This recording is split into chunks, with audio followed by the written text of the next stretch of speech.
Okay, hello. So I'm coming to you from inside of Terry because it's pouring outside and it's going to be pouring all day and tomorrow. And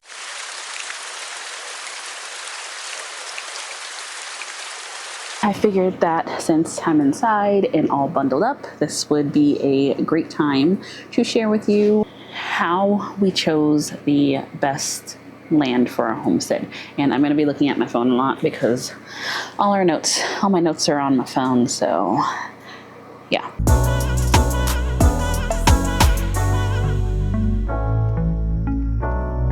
When deciding on starting a homestead, choosing the right land felt like the most, it felt like the biggest and the scariest decision that we have ever had to make. But our main goal was that we were not looking for something that was perfect. We were looking for something that was possible. And there's a big difference between perfect and possible. So when a lot of people are out looking for land, they assume that land is just land, but you have to look at it this way, that the land is basically going to be your foundation for everything.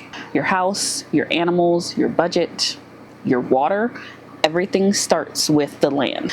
Now, when we were looking for land, we looked at a bunch of properties. We looked at properties in northern Arizona, northeast Arizona, and northwest Arizona. And then we looked at properties down here in southern Arizona as well. One thing I do have to say is that a lot of the properties looked great online. Like, they looked fabulous, they looked all that stuff. One thing to note is that the pictures that are online are most likely aerial view or Google photos, and they are not actually taken by the person who's selling the land, because a lot of the people who are selling the lands are people who just come and buy a bunch of land and sell them and haven't even visited the land. So that's one thing to note. But, so the pictures look great online and all that, but once we actually visited the land and actually was able to walk the property, it looked completely different. There was a property that we came across where in the pictures, they were all flat, and we went and looked and it had like a giant drop off on the backside. So it's just, pictures are one thing, viewing it for your own eyes. A lot of people like to play, the game of chance when it comes to buying land. Honestly, I wouldn't, especially not in Arizona, because our weather is so drastic, our soil is so drastic, our elevations are so drastic, our landscaping is so drastic that it's something where, you buy the piece of land sight unseen and you're like, oh yeah, this is great. And then monsoon season hits and you realize that everything is flooded. So do not buy land sight unseen. At least visit it at least once. Like, that has to be like an investment that you make, like, to make it happen, because you're stuck with it. Once you buy it, it's yours, and whether you can build on it or not, or whether your home's going to wash away or not, whether, it has a big wash through it where nothing's usable or not, like, that's going to be your problem. So let's go back a little bit. So before we even started looking at land, we kind of made a short list of what I would call our non-negotiables when it came to what we would be willing to accept. So we wanted to make sure that the land was affordable enough so that we could still afford to build on it. Basically meaning exactly what I said, where we didn't want to spend a crazy amount of money on a piece of land and then be like, oh, well, we don't have any money left to, start building up our infrastructure, which is crazy important.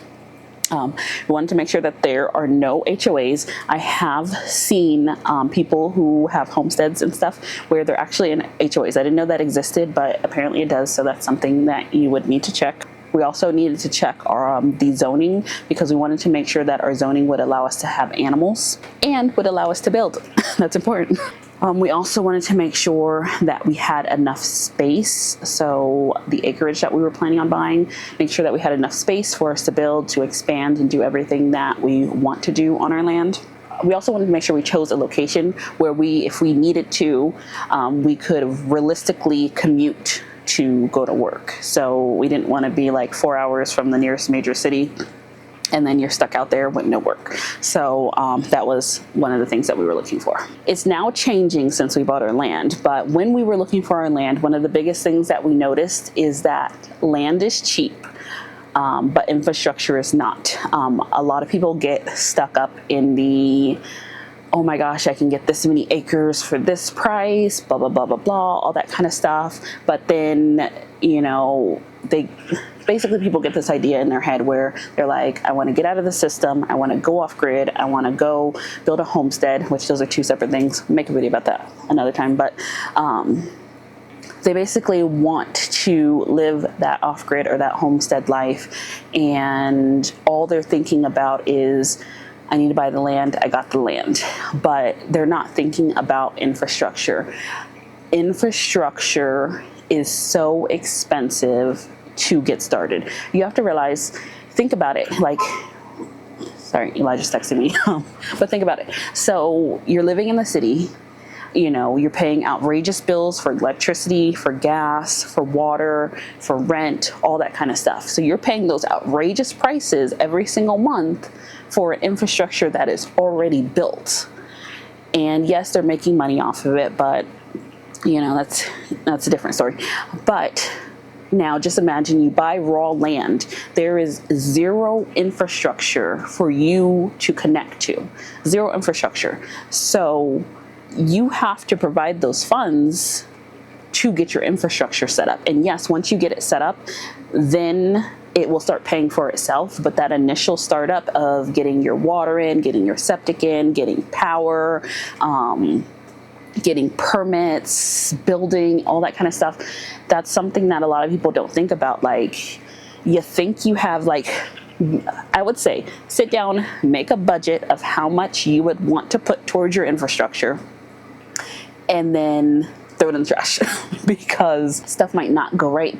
Things may change because your area in, and then you do have to have backups for your infrastructure. Like if you're going to hook up to solar, well, you need to invest in a generator just in case you're not getting enough sun, and then you have to invest in the solar system itself. Or if you're going to hook up to power, like we are, our goal is to still have solar as our second, so we're still investing in that solar part of it as well, so that we could have solar as a secondary option to our power. So with all that being said, I like to sidetrack, but all that being said is that when we were looking at infrastructure, we paid very close attention to road access. And that's something that you want to look at all year round, not just in the season that you're looking at, because it will drastically change. Just like today, it's raining and pouring outside. So, you know, driving down our road will be different than driving through it in the middle of the summer where we haven't had rain in months. Also, our distance to power, on our list for sure, was that we wanted property with power poles. Right now, we're technically off-grid, but our main goal is not to be off-grid. Our main goal is to be comfortable, and we're going the homestead route rather than the off-grid route, which, like I said earlier, those are two separate things. So we wanted to be close to power so we can hook up to our power poles, and then once we get into a good place, then we can start building up our solar as our backup. Because, you know, if everybody's always into these conspiracies of when stuff hits the fan, they want to be prepared. And, you know, we want to live comfortably now, and then if stuff does hit the fan, have our backups to go into place to where we can go ahead and just run completely off of solar, all that kind of stuff. But I should make a video later about when stuff hits the fan, kind of, you know, would your homestead truly, truly, truly be able to be self-sufficient without any outside influences? That would be a fun video to make. The next thing that we looked at were our water options. So we automatically knew that a well was not going to be in our immediate future. It might be something that we do later down the line, but we knew immediately that a well was not it for us. So it's the Arizona desert. We do get rain.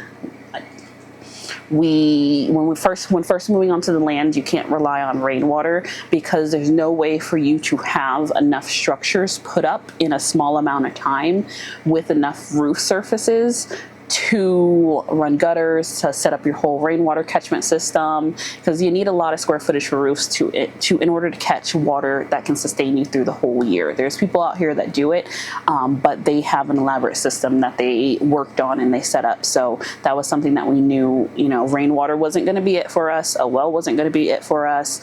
We knew automatically that we were going to be hauling in water. So our main thing was where is the closest water station to us? And so we got lucky and we're very close to our water station, to where if I was to go and take our IBC tote that's completely full right now and empty it onto the land, it wouldn't be a hassle for us to go and refill it. So, and also, you know, how much is it going to cost you to get your water as well? I think Elijah had mentioned that we pay $2 per 300 some gallons for water, which is crazy. So we are thankful for that. So water is not even on our minds because it's easy to access for us right now.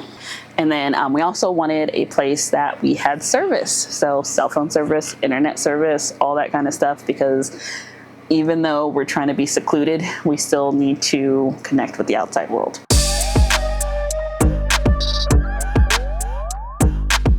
When we were looking for land, we weren't aiming for flat, perfect land. Our main goal was to find usable land, and that's very important that you think of it in the terms of usability. So when we ended up finding the land that we are currently on now, we bought it probably about 6 to 8 months before we actually it might be longer. Yeah, I think we bought it about 9 months before we actually moved on to the property. So that allowed us to walk the land, and it allowed us to pay attention to our water drainage, the high and the low points in the land. Especially with us putting up the fence, we've definitely been able to figure out where our high and low points are, because you got to level everything out.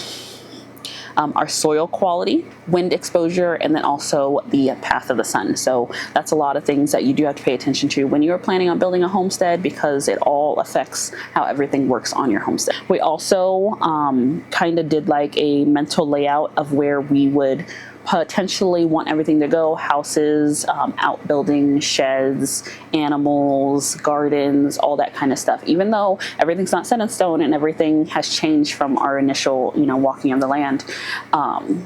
But just to kind of get a feel and see if it feels right. And then also, would this stuff truly fit onto the land to where we would have enough space for everything? The next part isn't exciting, but it is necessary. So before purchasing the land, we did go and we checked county rules and regulations, building requirements, building permit requirements, septic requirements. And then we also deep dived into the county website to figure out what was actually allowed in our county versus what people are telling you is allowed. Because sometimes a lot of people have stuff in their own head where they are like, you can do this, this, and this, but then you go and look on the county page and you're like, wait a minute, that's not really, just because somebody's doing something doesn't mean that they're supposed to be doing it.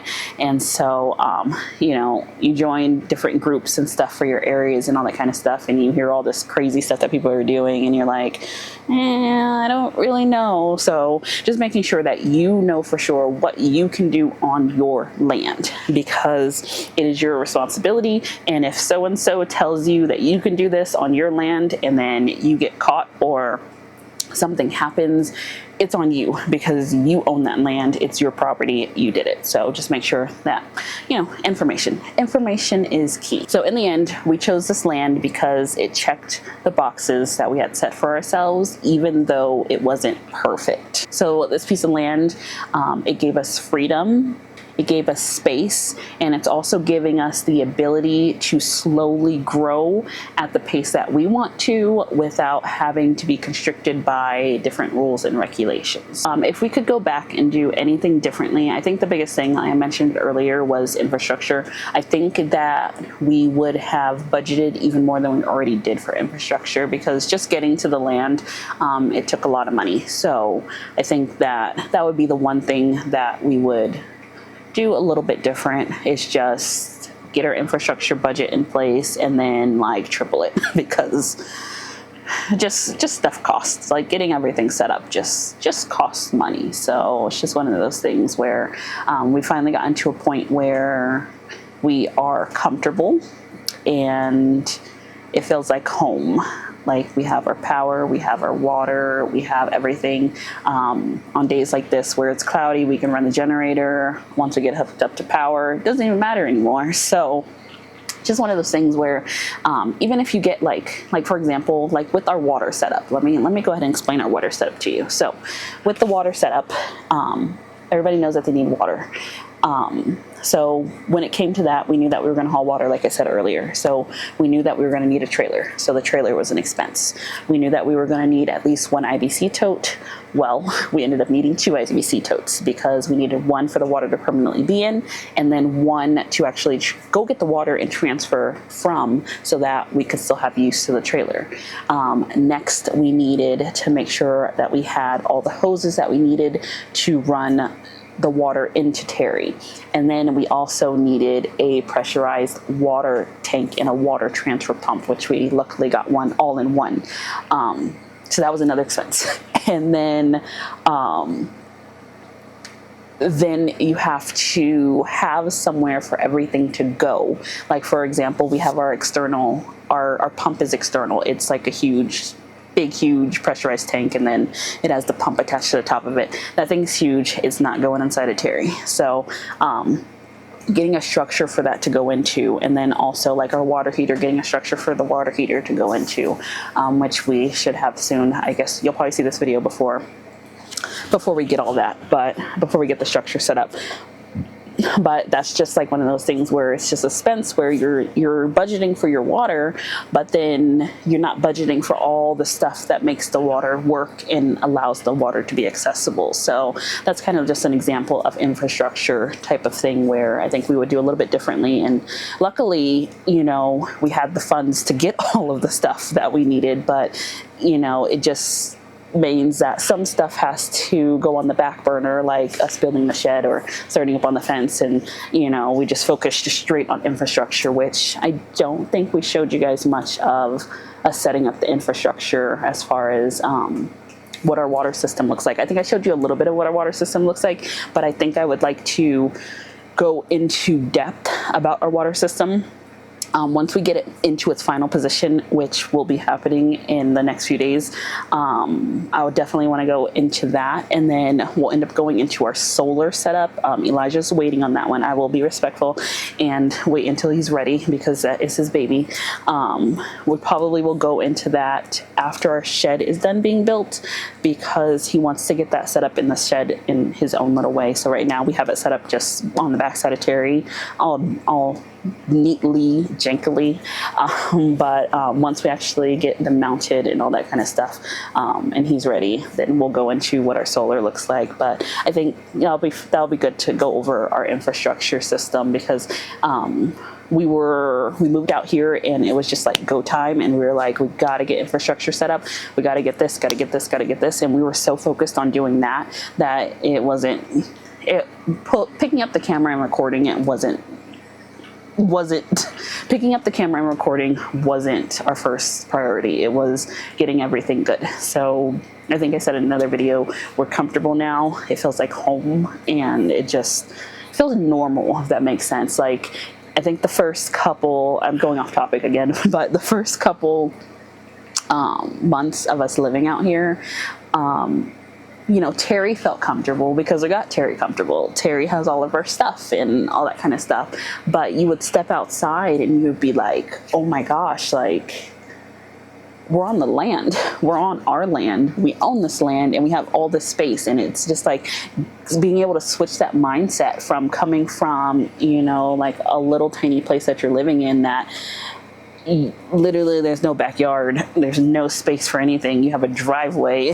And so you kind of like have to change that mindset where you're coming from a smaller place that doesn't have a backyard, that doesn't have much room for the kids to run around and play, and then you come out here and you open the door and go outside of Terra and you're like, oh my gosh, like, look at all this land, like, look at this view, like, we can do basically almost whatever we want. And so that took us the longest time to adjust to. I don't know if other people who have moved out onto their land and are doing this or have been doing it for a while ever like felt that disconnect where your brain had to connect and be like it just to separate the difference between city living and living out here and building your stuff. Like it's just like a weird feeling. And then I think over the last, it's now starting to click for us where we're just like, okay,